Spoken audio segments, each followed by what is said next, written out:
everyone, and welcome to another video in our series. So we're still in part B of our behavior ABCs, which means that we're talking about strategies that help kids learn, practice, or show the behaviors that you're hoping to see.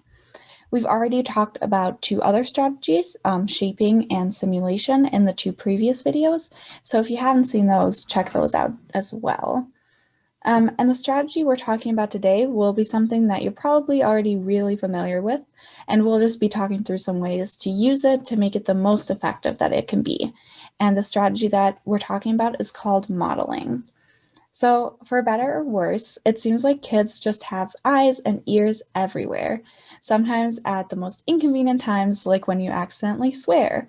And they're just like little sponges, and before you know it, you hear them repeating what they've picked up from others around them, even if it's something embarrassing or inappropriate. And it can be also really cute too, like when your child tries to match your outfit, or when your middle schooler tries to act like a teenager or a grown-up. And kids learn really, really well from watching and learning from others.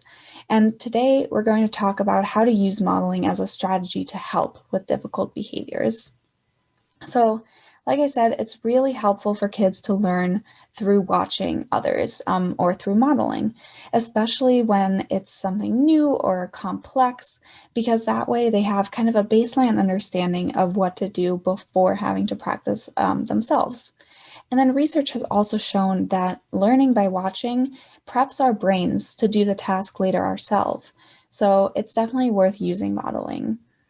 And your kid has probably already learned a lot from you through modeling, just simple things like how to pour a cup of water or how to put on their jacket, but also things that are less concrete, like how to react when you make a mistake or lose a game, or how to act around friends. And with most of the strategies that we talk about in our videos, there are steps to using modeling most effectively. So for modeling, I'll cover 4 steps. First, think of a behavior or a characteristic that you want to affect. And we mentioned this a lot, just choose one, so it's not too overwhelming to practice. And with this one, you can be somewhat broad. You can say, for example, that you want your child to be more kind. Or another example, let's say your child has really strong outbursts or tantrums when she doesn't have things go her way. And your behavior to focus on then might be to increase her emotional control. So then step 2 is to think of specific examples of when you might see this happening. It's always helpful to write these things down and envision what you would like your child to do. So instead of outbursts, what would emotional control look like for you? Some examples might be saying, "It's okay, I had fun anyways," when she loses a game, or when she's playing with siblings or friends, saying, someone already is using the toy I wanted, so I'll use another one." And try to write down about 3 or so examples that are important to you. And then step 3 is to look out for times when you can model those specific behaviors that you wrote down in step 2. So with our emotional control example, you could look out for any times things didn't go your way throughout your day. For example, let's say you wanted to eat some leftover pizza, but someone else already did. So in front of your child, you could say, "Aw, I thought there was another slice of pizza, but I guess someone else already ate it. Guess I'll have a sandwich instead." These can be really mundane, everyday instances that you can pick out to model. And then after you do that modeling, also point out to your child what you did in a very matter-of-fact way. So something like, "I was disappointed that there was no pizza left, but there were lots of other yummy options for me to choose from, so I chose a sandwich." And there's no need to mention anything about the child themselves, just focus on describing what you did, and that really helps clarify to them the actions you took to model that behavior. And then the last step is to praise your kid whenever you see them controlling their emotions in a healthy way, or whatever other behavior you chose. And just remember to use that special praise that we talked about, that uses, enthusiasm, specificity about what it is that you're praising, and a nonverbal, like a high five or a hug or a pat on the back or something like that. So those were the 4 steps to modeling. First, you choose your broad category of behavior or characteristic. Then you think of specific examples of how you might model that or how you might see it in your child. And then third, you look out for opportunities to model throughout your daily life. You model, you explain to your child what you did, very matter of fact. And then the 4th step, look for those behaviors in your child and praise when you see them. So in the coming week, try and model the behavior that you pick. You can also point it out when you see it in other people, like your partner or characters on TV. And remember to just point it out in a very matter-of-fact way. Something like, it was nice how Dad smiled and said he had fun after the board game, even though he lost. Again, no need to mention the child's behavior, unless they did it too, of course, in which case you would praise. And then one thing to look out for with modeling is that you're not accidentally modeling behaviors you don't want to see in your child. One example is yelling at your kids to be quiet. This models yelling, even if it's not intended to do that.